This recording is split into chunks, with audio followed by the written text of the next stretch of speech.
Hujambo msikilizaji, karibu katika kipindi chetu cha neno. Kipindi hiki kinaletwa kwako naye mchungaji Geoffrey Wanjala Munialo. Iwapo una swali au pendekezo, wasiliana nasi kupitia ujumbe WhatsApp au kupiga simu kwa nambari 0718220582. Karibu katika kipindi cha leo.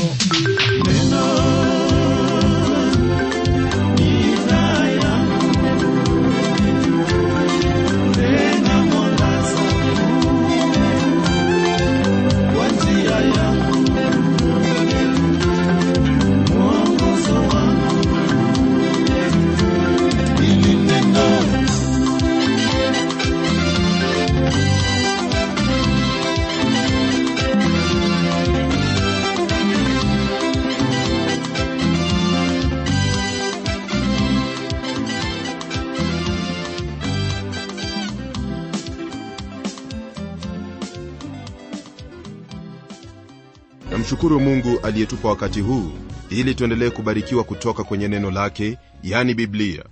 Mafundisho yetu ya kwenye sura ya 19 ya kitabu cha Mambo ya Nyakati ya Pili, tukianzia ile aya ya kwanza hadi sura ya 21 aya ya 7. Yaliyoko kwenye sura ya 19 yahusu uhusiano wa Yehoshafati na mfalme wa Israeli, jambo ambalo Mungu alimkaripia kwalo. Neno lasema hivi kwenye aya ya kwanza na ya pili kwenye sura ya 19: Yehoshafati mfalme wa Yuda akarudi Yerusalemu nyumbani kwake kwa amani. Yehu mwana wa Hanani mwonaji akatoka kwenda kumlaki. Akamwambia mfalme Yehoshafati, je, imekupasa kuwasaidia waovu na kuwapenda wamchukiao Bwana? Kwa ajili ya hayo ghadhabu ii juu yako itokayo kwa Bwana.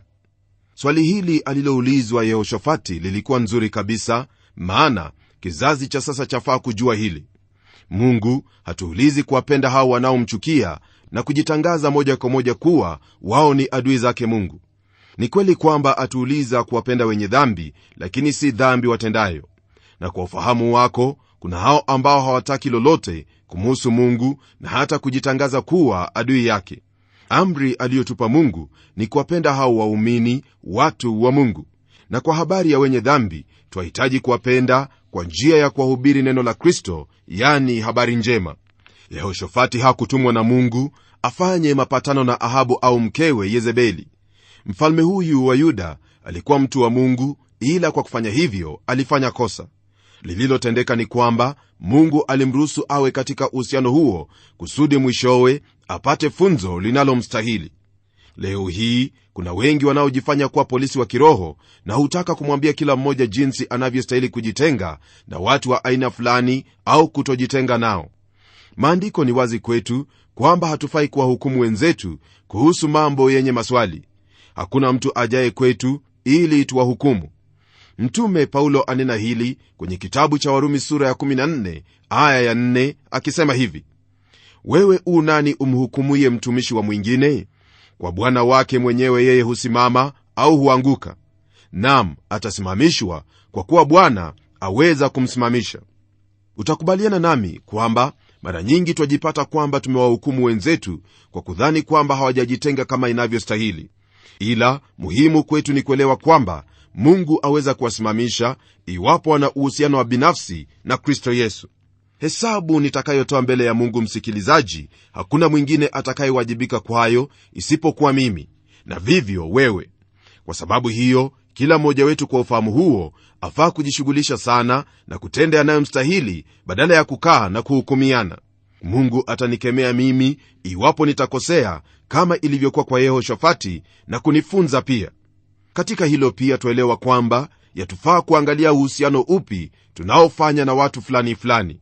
Maana baadhi ya uhusiano ambazo watu huingiamo mwishowe huwatenga na Mungu, jambo ambalo halipendezi hata kidogo. Neno la Mungu, ndugu msikilizaji, lasema waziwazi kwamba hakuna uhusiano wowote kati ya nuru na giza, wala kati ya hekalu la Mungu na hekalu la Shetani, wala kati ya Beliari na huyo Bwana wetu Yesu Kristo. Kwa msingi wa hayo, ndugu msikilizaji, ni vyema wewe mwenyewe uangalie na kutafakari iwapo uhusiano ulionao wastahili au haustahili hata kidogo. Mungu akusaidie, Mungu akuongoze utende kulingana na maandiko, maana hapo ndipo kuna baraka yako. Aya ya 3 yatuambia hivi: walakini yameonekana mema ndani yako, kwa kuwa umeyaondoa maashera katika nchi, na moyo wako umeukaza kumtafuta Mungu. Yehoshafati, kama vile ilivyo, alikuwa mtu wa ajabu sana, tena aliyempenda Bwana Mungu. Kasoro ilitokana tu na mwanawe kufanya ujamaa na Ahabu kwa kumwoa binti Ahabu. Jambo hili lilileta hukumu juu yake na taifa nzima, kama tutakavyoona baadaye. Hata hivyo, huyu mtumishi wa Mungu amwambia Yehoshafati kwamba yameonekana mema ndani yake, hasa kwa kuondoa maashera, yani sanamu walizoabudu watu, na pia alikuwa ameukaza moyo wake kumtafuta Mungu. Hili latujulisha kwamba waweza kuwa wamtafuta Mungu au waweza kukaza moyo wako kumtafuta Mungu, lakini waweza kukosea kwenye sehemu. Mungu atusaidie tupate kuwa waangalifu katika yote tuyatendayo, kwa kuwa yule adhaniaye kuwa amesimama ajiangalie asije akaanguka. Tunapoendelea kwenye aya ya 4, neno laendelea kutuambia hivi: na Yehoshafati akakaa Yerusalemu, akatoka tena kwenda kati ya watu toka Beer-sheba mpaka milima ya Efraimu, akawarudisha kwa Bwana Mungu wa baba zao. Mtu huyu, licha ya kosa lake, twaona kwamba hakukaa na kuendelea kujihurumia kwa kuwa alikuwa amefanya kosa. Twaona hapa kuwa alimpenda Bwana Mungu wake, kwani aliwataka wote wa milki yake kumtafuta Bwana Mungu wa Israeli, Mungu wa baba zao. Yeye mwenyewe, kama vile ilivyo hapa, aliongoza katika kuwarudisha watu kwa Bwana. Hili, ndugu msikilizaji, ndilo lahitajika.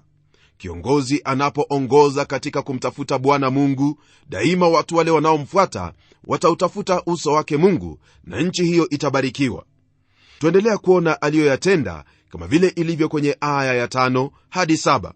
Neno lasema hivi: akasimamisha makathi katika nchi, katikati ya miji yote yenye maboma ya Yuda, mji kwa mji. Akawaambia hao makathi, angalieni myafanyayo, kwa kuwa hammfanyii mwanadamu hukumu ila Bwana, naye yupo pamoja nanyi katika neno la hukumu. Basi sasa hofu ya Bwana na iwe juu yenu, angalieni mkaifanye, kwa maana kwa Bwana Mungu wetu hapana uovu, wala kujali nafsi za watu, wala kupokea zawadi. Wazo langu, msikilizaji, kuhusu maandiko haya ni kwamba katika hali ya utekelezaji wa sheria na haki, wengi wa hao wanaokaa kufanya hivyo si kwamba wajiona kuwa wawajibika mbele za Mungu. Iwapo wote wanaohusika katika utekeleshaji wa sheria na haki watafanya kulingana na himizo hili, basi itakuwa baraka kwao na kwa taifa nzima.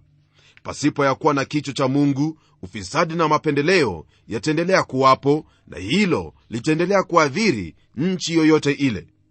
Aya ya 8 hadi 11, neno la malizia sura hii ya 19 kwa kusema hivi: tena katika Yerusalemu Yehoshafati akasimamisha Walawi na makuhani na wakuu wa mbari za mababa wa Israeli wawe kwa hukumu ya Bwana na kwa mateto, nao wakarudi Yerusalemu. Akawaagiza akasema, ndivyo mtakavyotenda kwa hofu ya Bwana, kwa uaminifu na kwa moyo kamili, na kila mara watakapowajia na teto ndugu zenu wakao mjini mwao, kati ya damu na damu, kati ya torati na amri, sheria na hukumu, mtawaonya wasiingie hatiani mbele za Bwana, mkajiliwa na ghadhabu ninyi na ndugu zenu. Fanyeni haya, wala hamtakuwa na hatia. Tena angalieni, Amaria kuhani mkuu yu juu yenu kwa maneno yote ya Bwana, naye Zebadia mwana wa Ishmaeli jemedari wa nyumba ya Yuda kwa maneno yote ya mfalme. Walawi nao watakuwa wasimamizi mbele yenu. Jitieni nguvu mtende, naye Bwana awe pamoja nao walio wema. Ufanisi wa mtu huyu, ndugu msikilizaji, katika milki yake ilitokana na hali yake ya kuhakikisha kwamba kila jambo lililotendeka lamwelekea Bwana Mungu.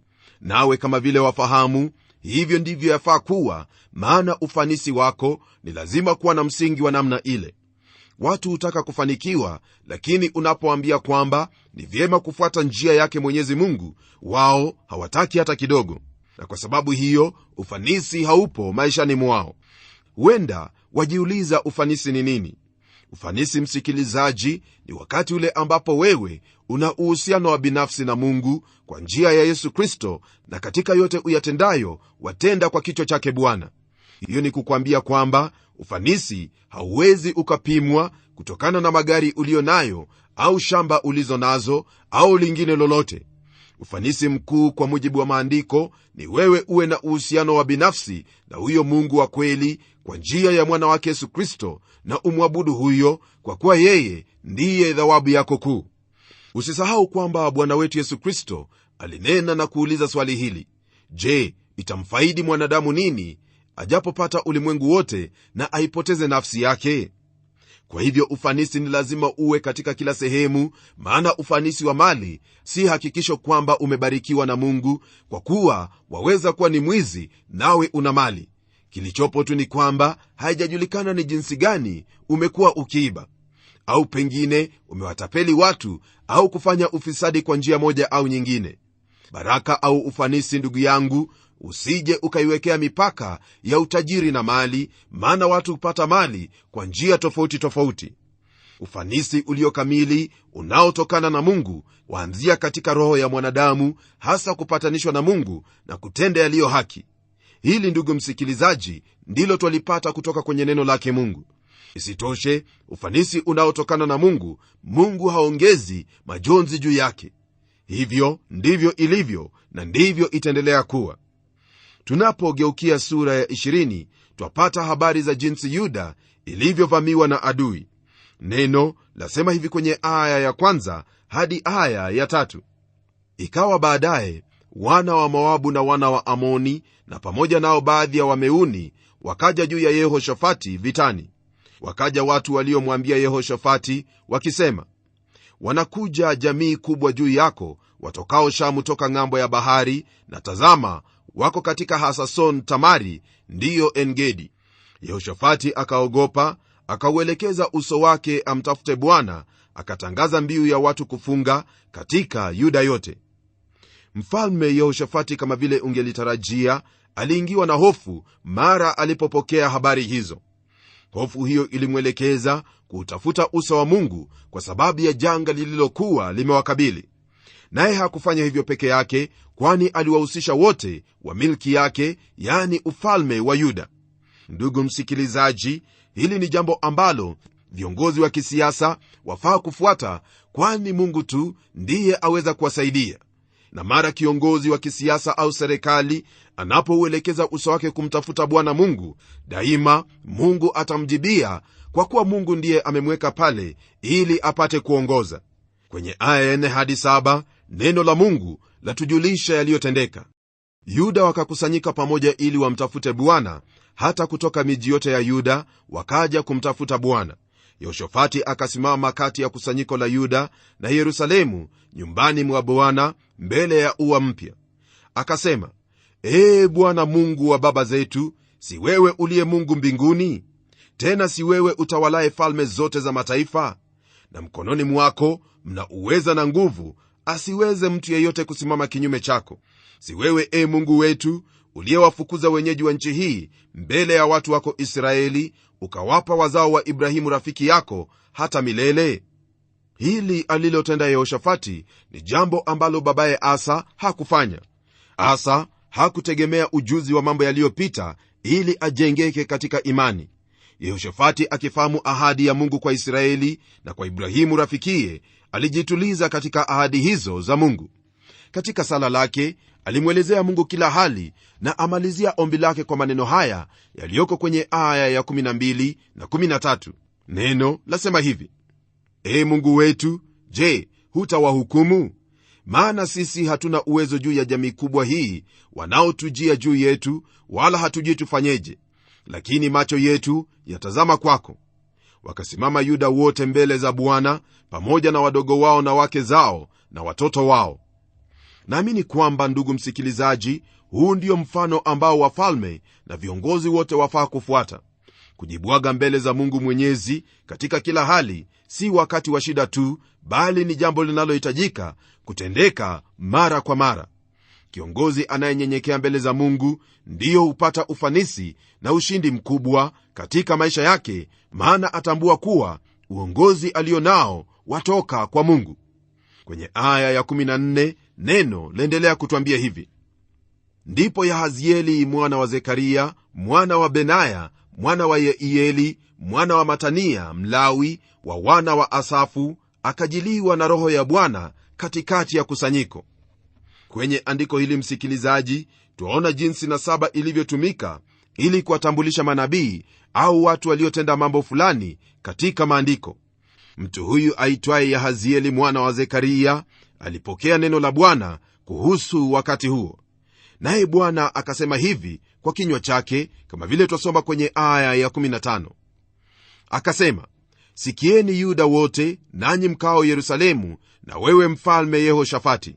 Bwana awaambia hivi, msiogope wala msifadhaike kwa ajili ya jeshi kubwa hili, kwani vita si vyenu, bali ni ya Mungu. Neno hili kutoka kwa Bwana kwa watu wale liliwafaa sana. Walichohitaji kujua ni kwamba vita vile si vyao, bali ni ya Mungu. Hili ni jambo ambalo ni lazima kila mhuduma wa neno la Mungu ajikumbushe. Ni rahisi kwa mhubiri kuchukua kuwa huduma ni yake. Hapo ndipo mhuduma huanza kubeba kila aina ya mzigo na kufadhaika kwa sababu ya hili na lile. Ni lazima kujikumbusha kwamba huduma ni ya Mungu, naye ataishughulikia viwavyo, huku mhuduma akifanya yampasayo. Siri, mhubiri mwenzangu, ni kuchukua mizigo yote ya huduma na kuiweka miguuni pake Mungu. Mungu alimwambia Yehoshafati kwamba asiogope, kwa kuwa vita si vyake, bali ni vya Bwana. Ni jinsi hii ndivyo twafaa kumtumikia Bwana katika kila hali. Hili si kwa wahuduma tu, bali ni kwa kila mtoto wa Mungu.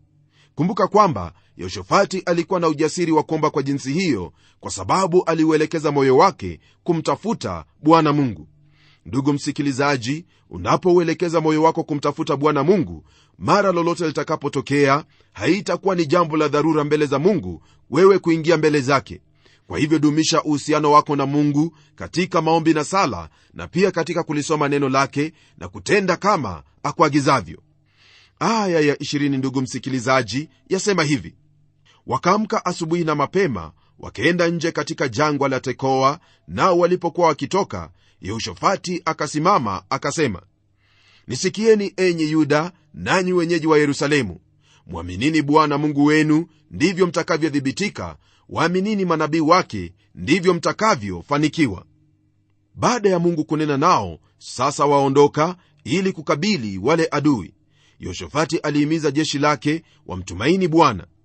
Bwana hata sasa, rafiki, akwambia hivi: niamini mimi na kunitumai, litegemee neno langu, nawe utathibitishwa na kufanikiwa.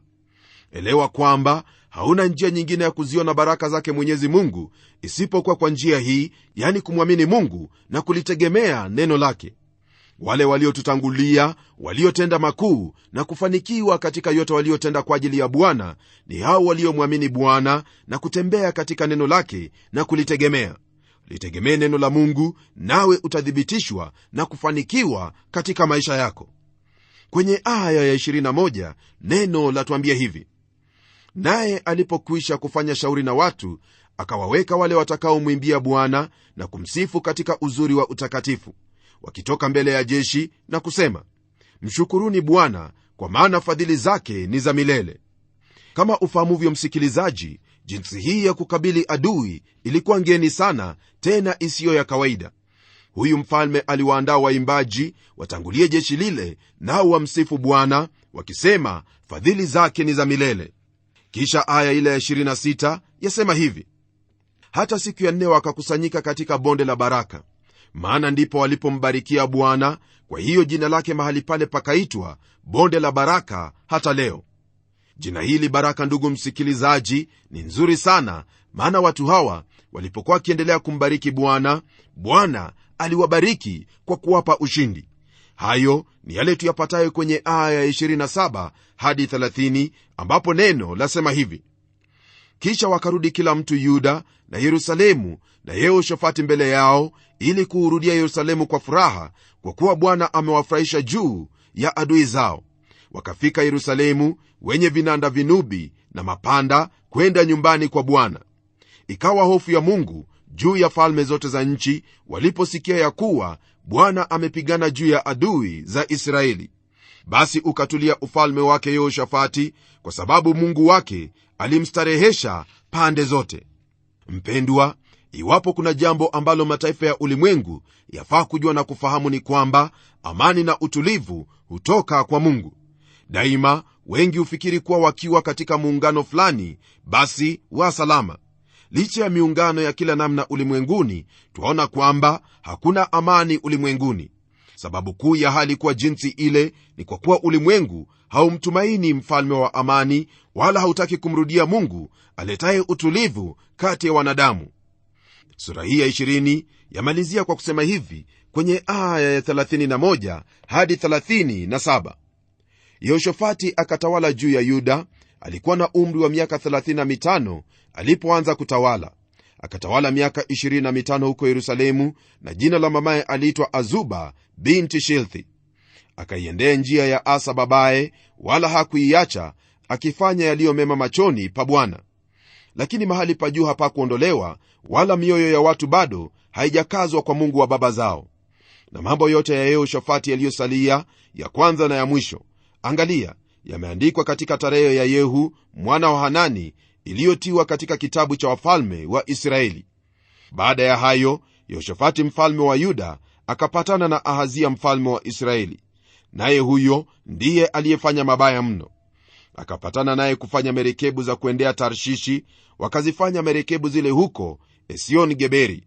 Ndipo Eliazeri mwana wa Dodavahu wa Maresha akatoa unabii juu ya Yehoshafati, akasema, kwa sababu umepatana na Ahazia, Bwana amezivunjavunja kazi zako, zikavunjika merekebu zisiweze kufika Tarshishi. Mpendwa, ijapokuwa Yehoshafati alikuwa mfalme aliyemcha Mungu, ni wazi kwamba alikuwa na kasoro zake na udhaifu wake. Hata hivyo, ushuhuda wa Mungu kumuhusu ni kwamba hakuiacha njia ya babaye Asa, yani kutenda mema machoni pa Bwana. Katika hili ni vyema ufahamu kuwa wafaa kuangalia ni uhusiano wa jinsi gani unazotafuta kuwa nazo katika maisha yako. Tunapogeukia aya ya 21, twapata jinsi taifa hilo lilianza kugaagaa katika ibada ya sanamu, jambo litakalowafanya kukengeuka na kuingia katika dhambi na hatimaye kuchukuliwa mateka. Neno lasema hivi kwenye aya ya 1: Yehoshafati akalala na babaze, akazikwa pamoja na babaze katika mji wa Daudi. Akatawala Yehoramu mwanawe mahali pake.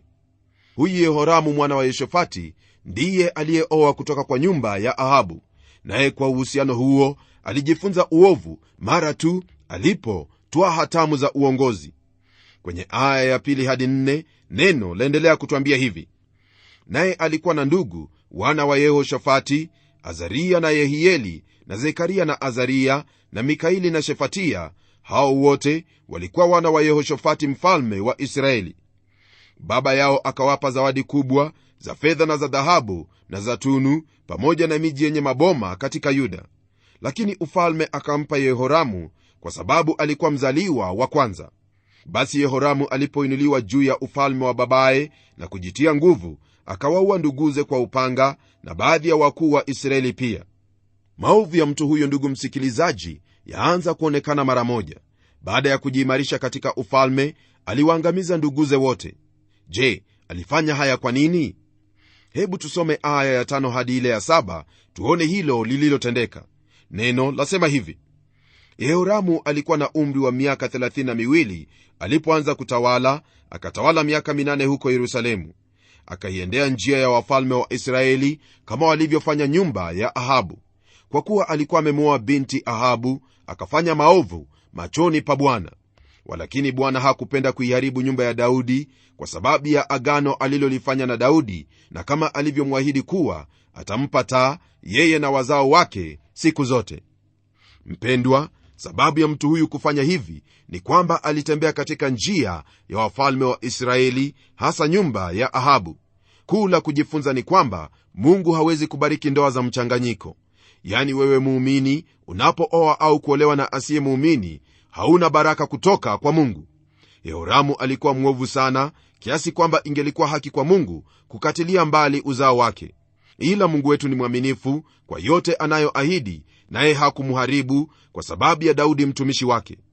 Uaminifu wa Mungu na saburi yake kwako, ewe mtenda maovu, ni kwa ajili ya Yesu Kristo mwana wake. Wema wake wahitaji kukuelekeza ufanye toba, maana pasipo ya kufanya hivyo wewe ndiwe utajilaumu. Ni ombi langu kwamba katika maisha yako utamgeukia Mungu na kumtii katika kuagizayo na kutenda kama ikupasavyo. Hebu na tuombe.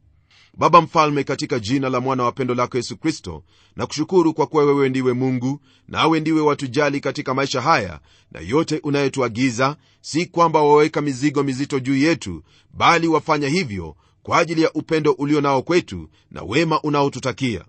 Namwombea ndugu yangu msikilizaji ya kuwa utamsaidia kwa Roho wako Mtakatifu aukaze moyo wake kukufuata wewe, maana kukufuata wewe ndiyo uzima na amani katika maisha yetu. Najua kwamba hili utalitenda kwa kuwa nimeliomba katika jina la Yesu Kristo aliye Bwana na Mwokozi wetu. Amen. Ndugu msikilizaji, mimi nimebarikiwa na pia nina uhakika kwamba umebarikiwa maishani mwako. Tutakapokutana tena kwenye kipindi kijacho, tutaendelea kubarikiwa, maana neno lipo kwa ajili yetu ili tubarikiwe kwa kujua jinsi ya kutembea na Mungu wetu kutokana na mifano iliyopo. Na hadi tutakapokutana tena wakati huo, ni mimi mchungaji wako Geoffrey Wanjala Munialo, na neno litaendelea.